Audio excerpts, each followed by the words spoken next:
Barat hakotor yokmani shalo kaisa juda beremni loaji Mumbai laibuma shika hastini kesam Mantri Okra MLA Biplop Kumar Deb Ambasani hadu kolok bruha kamiori settlement khlaijang nai riang bosongni lukorok bai baksa Barat hakotor ni banati shaka ex CM Biplop Kumar Deb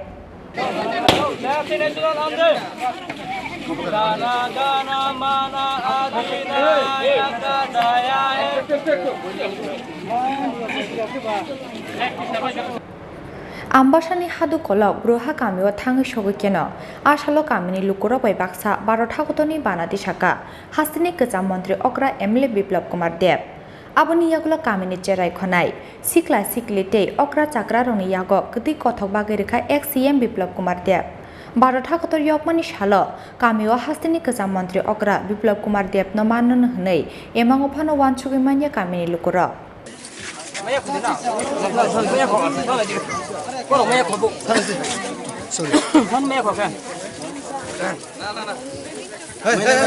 Apa ping sore apa? Mai pai mai deh. Mai thang mai thang ji.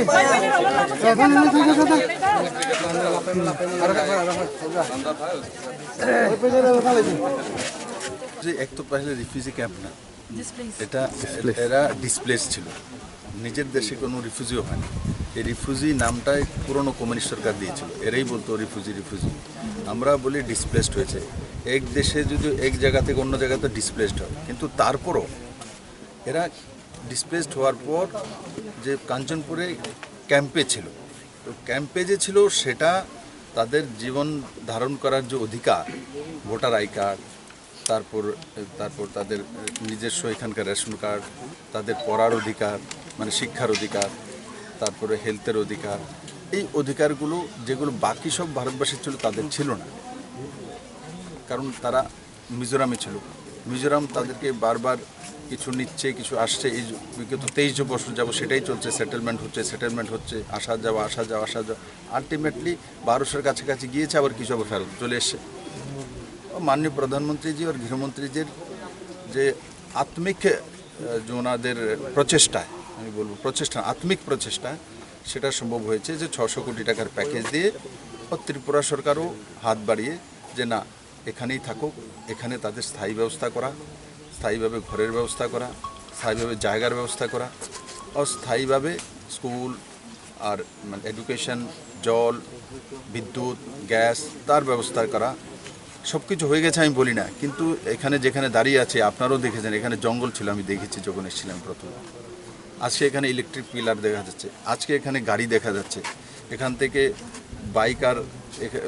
13 kilometre আমবাসাতে এখান থেকে যায় কেউ কোনোদিন কল্পনা করেনি এখানে কেউ থাকবে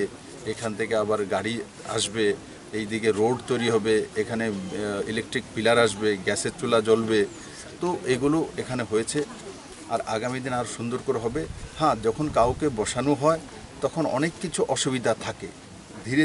ধীরে সেই সুবিধাগুলি চলে আসে এই আমাদের সেটেলমেন্টের যে এগ্রিমেন্ট তার মধ্যে অনেক কিছু আছে কিন্তু সবগুলো সুচারুরূপে হয়ে গেছে আমি সেটা বলি না কিন্তু কমসে কম আমি তো এটা তো দেখছি লোকগুলো তো ঘরের মধ্যে আছে বলতে তো পারে নিজের ঘর যে 2 বছর যাব রেশন ফ্রিতে যেটা কাঞ্চনপুরে পাচ্ছিল সেটাও তো পাচ্ছে মানে খাওয়ার ব্যবস্থা আছে নিজের ঘর আগে কি থাকতো ক্যাম্পের মধ্যে থাকতো আজকে নিজের ঘরের মধ্যে থাকে নিজের মাটি তৈরি হয়েছে ও ছেলে মেয়েদের শিক্ষার ব্যবস্থা করা যে ওনাদের নেক্সট জেনারেশন কীভাবে যাবে আমার এক বোন এখানে আছে যে সে দিল্লি ইউনিভার্সিটিতে পড়ে এসছে সেখান থেকে গ্র্যাজুয়েশন কমপ্লিট করে এসছে দিল্লি থেকে তো আমার খুশি হয় দিল্লি থেকে পড়ে এই ক্যাম্প থেকে গিয়ে মেয়ে দিল্লি পড়ে চলে এসছে এখানে আরেকটা আমার বোন আছে যেটা আমি বললাম 2018-তে আমি মুখ্যমন্ত্রী হওয়ার পর নাগপুরে সংঘ কার্যালয়ে দেখেছিলাম রাষ্ট্রীয় সেবিকা সমিতির কার্যালয়ে 5-7 জন পড়াশোনা করছিলেন এর মধ্যে একটি মেয়ে ছিল MBBS করছিল ও আমাকে একটা লেটার দিয়েছিল লিখে বলেছে লেটারটা এখনও পড়বেন না আপনি পরে পড়বেন কিন্তু লেটারটা দেওয়ার সময় সে চোখের দুধারে জল পড়ছিল বলে স্যার আমরা মিজোরামে যেতে চাই না এখানে থাকতে চাই মা বাবার সঙ্গে আমাদের মা বাবাকে মরে যাবে ওখানে গেলে এখানে রেখে দিন না আমি তো ওকে বলতে পারি না যে মুখ্যমন্ত্রী বলে রেখে দেবো কারণ তার জন্য কেন্দ্র সরকারের 2 রাজ্যের ব্যাপার আছে কিন্তু পরবর্তী সময় মাননীয় গৃহমন্ত্রীর সঙ্গে কথা বলেছি এবং মাননীয় গৃহমন্ত্রী প্রধানমন্ত্রীর সঙ্গে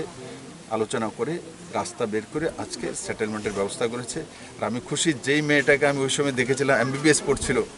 ওকে আমি জিজ্ঞাসা করেছি নাম কি সাজনাকে জিজ্ঞাসা করেছি, তো বলছে ওর ঘর তো এখানেই আছে, ও এখন গুয়াহাটিতে মেডিকেল অফিসার হয়ে গেছে, ডাক্তার হয়ে গেছে, ওখানে চাকরি করে আসাম গভর্নমেন্টে। তো একবার চিন্তা করে দেখুন, এখান থেকে বেরিয়ে রাষ্ট্রীয় সেবিকা সমিতি সংঘ কা যে মহিলাদের সংগঠন, সেখানে গিয়ে থাকা আর সেখান থেকে পরবরিশ নিয়ে পড়াশোনা করে ডাক্তার হয়ে যাওয়া, এ ছোট বিষয় না, ছোট বিষয় না। তো তার জন্য আমি খুশি। কিন্তু আমি তো চাই সবার এখানে সবার ঘরে ঘরে ইঞ্জিনিয়ার হোক, ডাক্তার হোক, কন্ট্রাক্টর হোক, সবাই ত্রিপুরা বাকি সব ত্রিপুরাবাসীর মতো এগিয়ে চলো। আর এমনি তো এই সরকার আসার পর জনজাতির উন্নয়ন শুরু হয়ে গেছে। আমি আগেই বললাম 1300 কোটি টাকার ADB থেকে প্রজেক্ট আমরা অলরেডি এনেছি। জীবনমান উন্নয়নের জন্য সেটা খরচা হবে স্বাভাবিকভাবে, বিজলি, পানি, রোড, ইনফ্রাস্ট্রাকচার, তার মধ্যে খরচা হবে, জনজাতির জন্য খরচা হবে।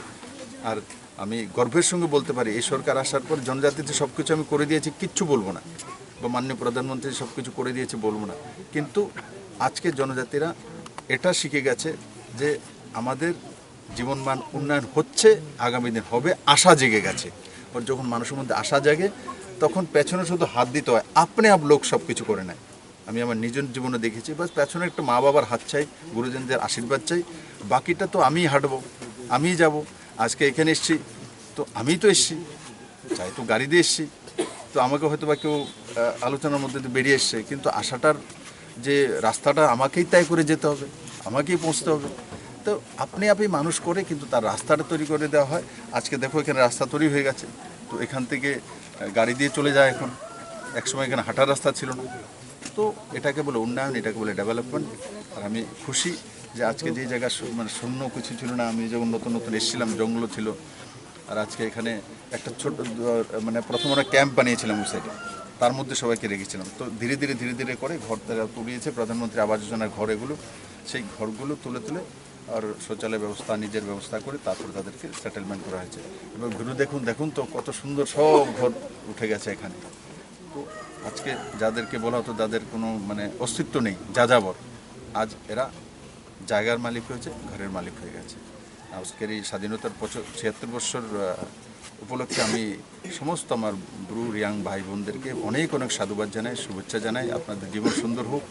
জীবনে অনেক এগিয়ে চলুন, আপনাদের ছেলে মেয়েদের ভবিষ্যৎ সুন্দর হোক, এটাই আমার কামনা। तो बहुत खुश लगा, हमें ऐसे फील हो रहा है कि हम अभी पूरा आज़ादी मिल गया है। जैसे आज इंडिपेंडेंस डे है, हमें ऐसे लग रहा है कि आज ही हमारे लिए मतलब बहुत इम्पोर्टेंट फील करके वो आया। यहाँ हम क्या बोलेंगे, डिस्प्लेस हो गए, यहाँ पे हम लोग परमानेंट हो गया है। तो हमें बहुत खुश लग रहा है कि अभी ऐसे इंडियन जैसे स्कूलिंग सिस्टम हो, डॉक्यूमेंट्स के लिए जैसे गवर्नमेंट तरफ से कुछ भी मिलना हो वो भी अभी मिल रहा है। हमें तो बहुत खुश हो गया है। ऐसे मतलब पहले भी इंडियन है, बट अभी ऐसे हमें पूरा इंडियन कह सकते हैं। अभी पूरा फैसिलिटीज़ भी मिल रहा है, तो हमें बहुत खुश। आपका नाम? मेरा नाम सजोना दिया। सर तम नहीं के बो चिनी बागुई तो कुचाम सीएम नो है पनो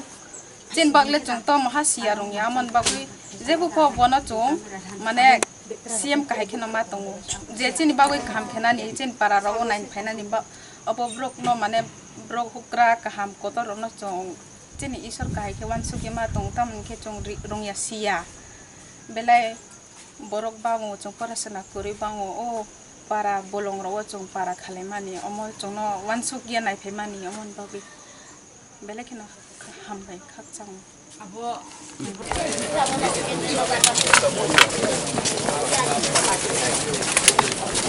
this is per pitch wale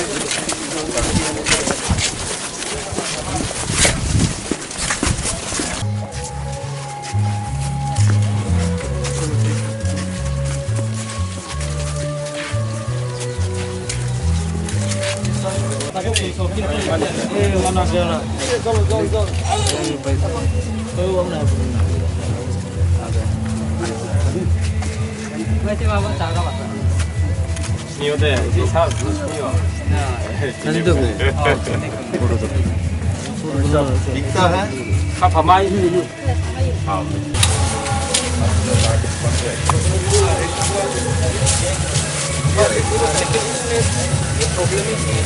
family का जैसे आरवार में 6% लेकिन 6 का 6% अच्छे खासा नहीं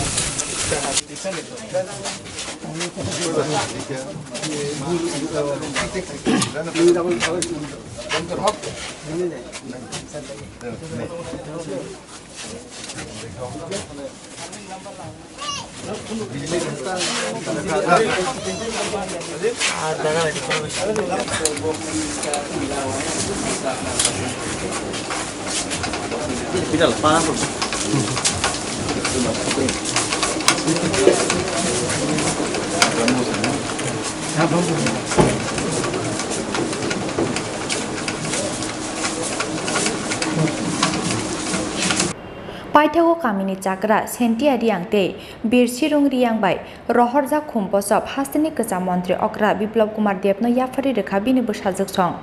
बरंनि खातुंमानि कक्टमा खोनावै पाइथागो बरंनि नगो थांगै बरगबाई मालाखिया हास्तिनि गोजा मन्त्री अक्रा बिप्लब कुमार देब